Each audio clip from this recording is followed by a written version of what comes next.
A public pool is a place.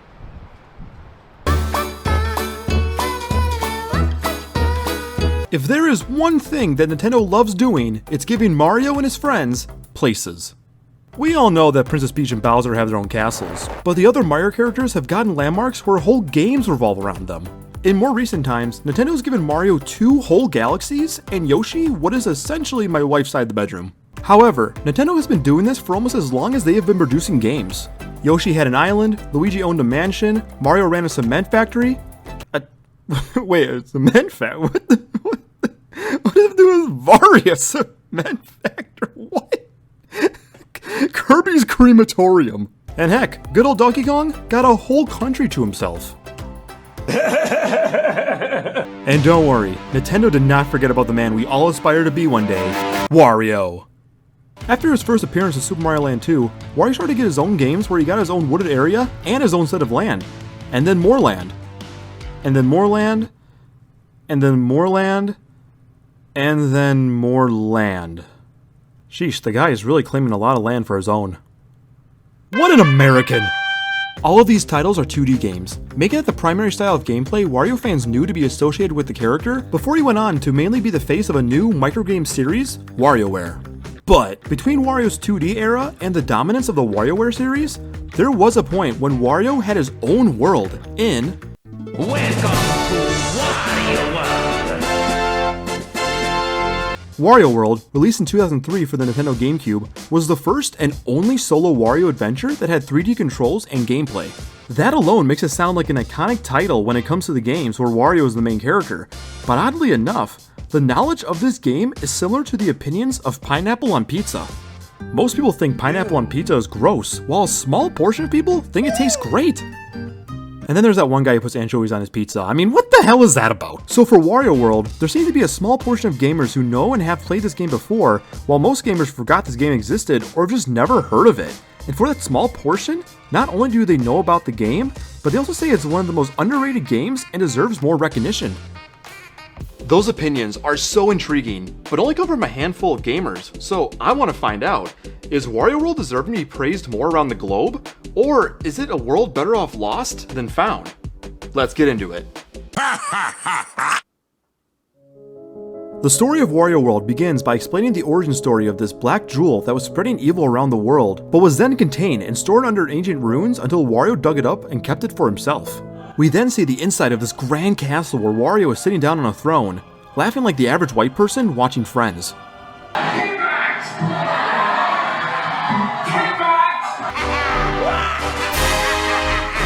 Suddenly, the black jewel unleashes its magic and turns Wario's castle into a distorted, floating island with 4 worlds attached to it, each containing a key that's needed to open up the giant chest that the black jewel is hiding in. Wario then travels through 8 different areas and fights a dozen bosses to grab the keys, allowing him to encounter and defeat the Black Jewel, restoring the world.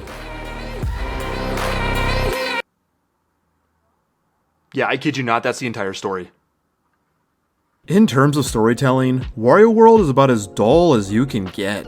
There's really only 2 cutscenes in this entire game, which isn't enough to advance or change the plot in any way, and it's not like the main character learned or developed from this experience. I mean, it's Wario. He's always greedy, gross, and rude no matter where he is or what he's doing. It's not like he said after all of that, "Well, I'm a Wario and I used to never go to church, but after defeating the Black Jewel, I now make sure I go every Sunday." So, the story is pretty empty, but there's no way that goes for the characters too. There has to be other characters in this game besides Wario and the Black Jewel, right? Turns out, there are. Early in the game, Wario notices screaming and pounding coming from a small cage. What is causing all of this commotion is a Spriteling. These Spritelings are actually the civilians that captured and hid the Black Jewel in the first place. After freeing the Spriteling, it tells Wario a very important message. What the f***, you asshole? 40 Spritelings have been trapped by the Black Jewel, and Wario can free them while he's exploring through the levels. After saving them, they'll give Wario hints about the various controls, objects, enemies, and bosses. If all 40 of the Spritelings are saved by the time the Black Jewel is defeated, they'll thank Wario by rebuilding his castle through... song and dance? I've been about to grind though. Got plenty of receipts too. My lower back tell me all the time what 12 hours on repeat do. Wario then reacts the same way I did when I saw a naked woman's body for the first time in health class, but then shows him sitting comfortably in his new castle. But if you don't save all 40, they just leave Wario out in the forest to survive on his own. Discovery Channel's Naked and Afraid is about to get really interesting.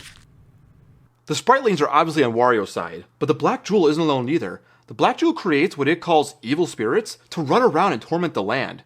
And when you hear evil spirits, your mind immediately goes to ghouls and ghosts and demons.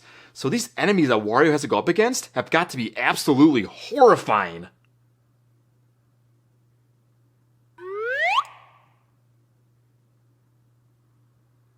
Welcome to hell!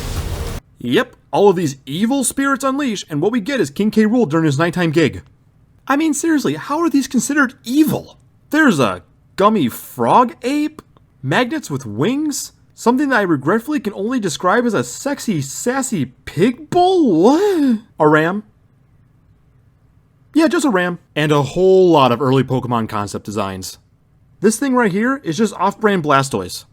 Okay. You know when you tell your grandmother that you really want a new Pokemon action figure, so she goes to one of those random toy kiosks in the middle of the mall to buy you one? This is what's in the package.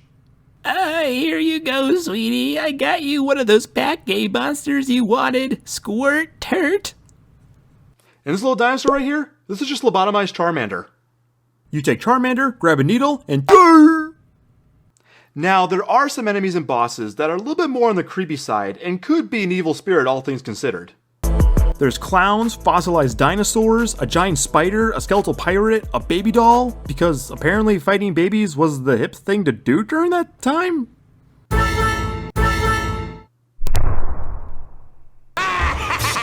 And when you fall off the stage, there are also these rhinoceros ghost head things that attack you. Wow, they were really just picking out objects out of a bowl and then going along with whatever they got, huh? Alright, let's see what's next. Alligator onesie. An alligator wearing a onesie? You know what, whatever, we're Nintendo. No matter what we do or how much we sell it for, people are gonna buy and play it. I know when it comes to Super Mario enemies, and other characters for that matter, that they do have their strange and quirky designs, but man, the enemies and bosses in Wario World have got to be the weirdest looking.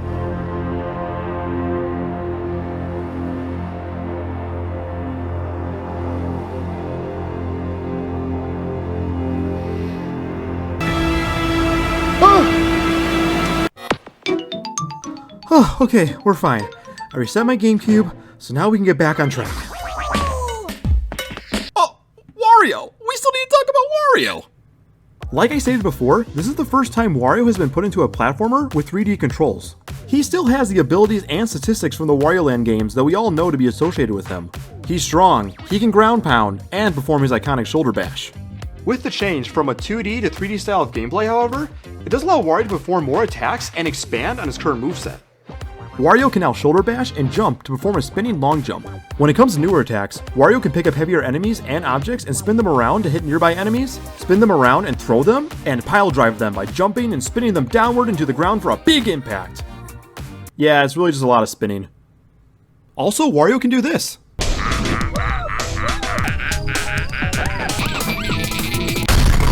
As we all know though, Wario's strength isn't the only part of him that makes him a diverse character.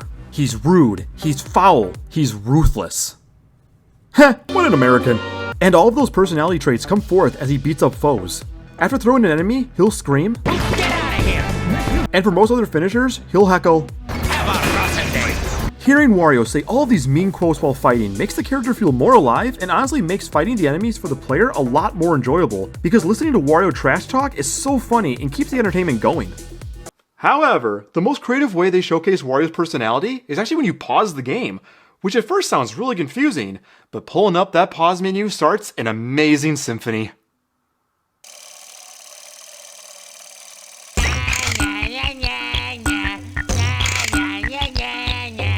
Wario will continue to taunt you as long as you have the pause menu up, but then after 50 minutes, that's right, 50 minutes, Wario will then stop taunting and apologize. There's even another area where Wario taunts you, and it's on the back of the freaking game case, where he says that if you don't keep him alive, he's gonna give you a knuckle sandwich. You just don't get fourth wall breaking moments like these in video games nowadays, and this alone adds some distinctiveness to Wario World. Could you imagine if most modern video games added fourth wall dialogue similar to Wario World's? Alright, which video game should I play today? This one looks like it has way too many confusing storylines. Oh, this one looks kind of fun. I wonder what it's all about. Listen here, bud. If you don't give me my money within the week, I'll find you, break your shins, gouge your eyes out, pull off your fingernails, and then chain you up and take you on my boat I got near the dock and dump your body into the ocean? Capiche? Whoa. Sounds like this game is a violent mob story, which I was not expecting, but man, I'm excited. Let's play.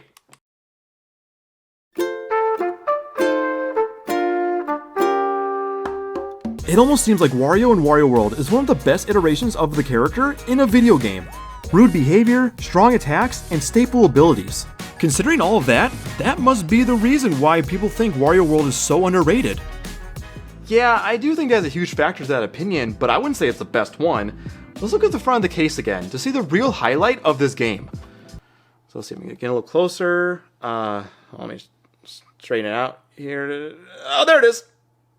The world is not just one of the key factors in what makes this game enjoyable, but is the main reason why Wario World stands out from most platformers, and that is all due to the levels. So what makes the levels so special?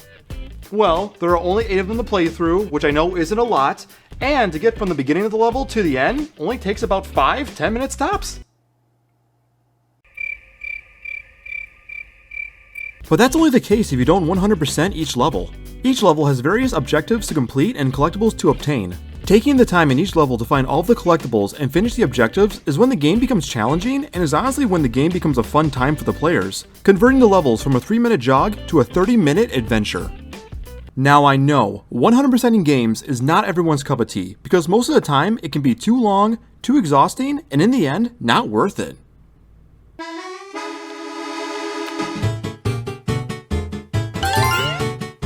Oh, yes, finally, all 240 stupid blue coins found in Super Mario Sunshine. Oh, I finally got all 120 shines! Oh, man, thank God that's over. I cannot wait to see what I unlocked.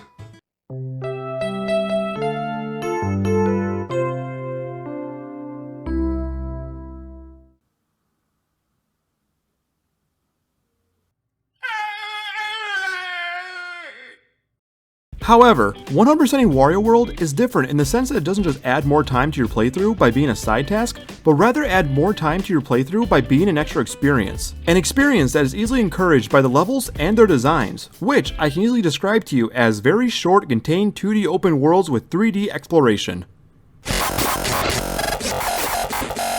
Let me break it down for you.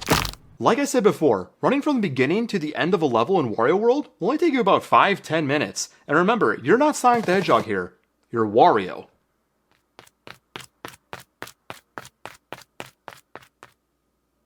So considering that you're not a fast character, a 3-minute level is not very long in length. Along with that, Wario World's levels are designed somewhat linear, meaning you typically go from left to right to get to the end of the level, which is manipulated by the camera angle. There are also areas in the level where you can go up and down. So for the most part, Wario World's levels are designed with an X and Y axis, but then have enough space along the way to introduce a Z axis. Yeah, I know, I'm really busting out my honors algebra knowledge on this one. The Z axis in the level design allows Wario to move in and away from the camera, which is where the 3D controls and gameplay come in. These level designs with these controls force the player to do some exploring, not only to find out how to continue on with the level, but to find these hatches along the way. Ground pounding into these hatches will take you to puzzle rooms that you must solve to collect red jewels. You need these red jewels, typically 3 or 6 of them, to actually pass the level and face off with the next boss. Since the game forces you to find the puzzle rooms to collect the red jewels, you take the time to go up and down, left and right, and in and out to find them.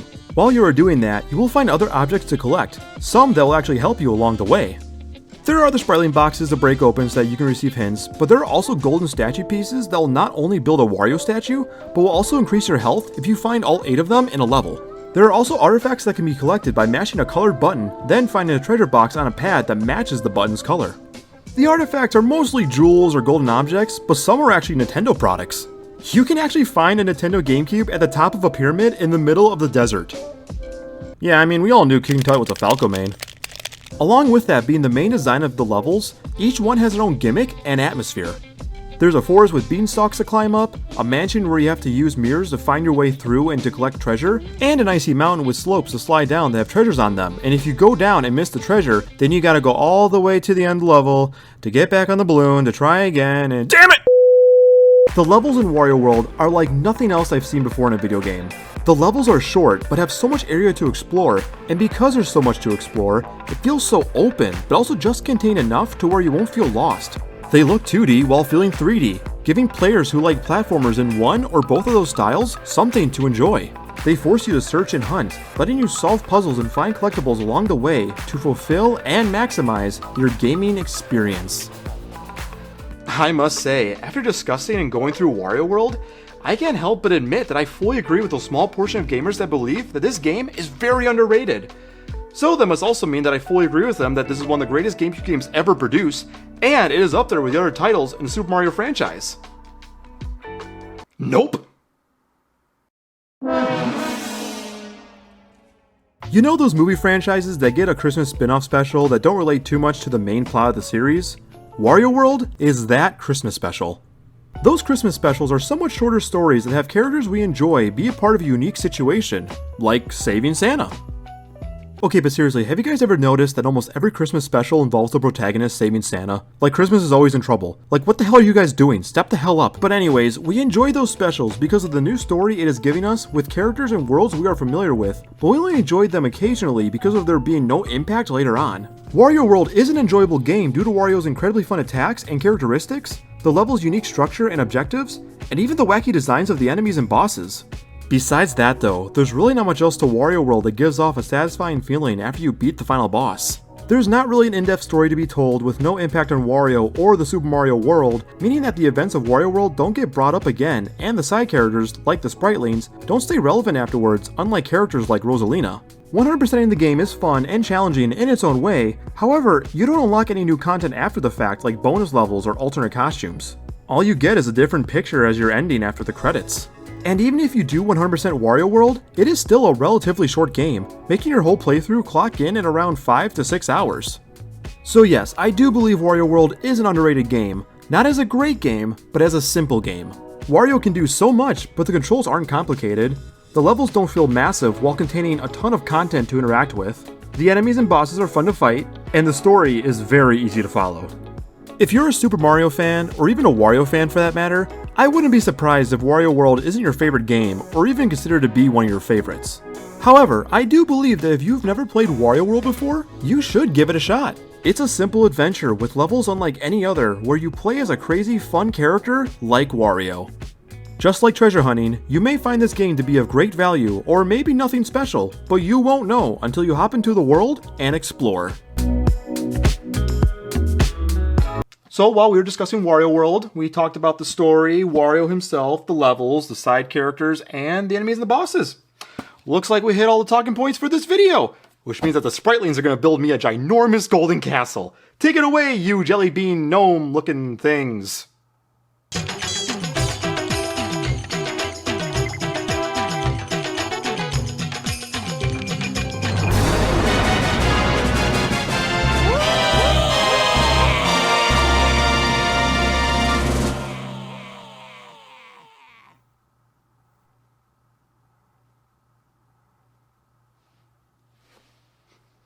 What the heck? I'm just back in my original house. Ah!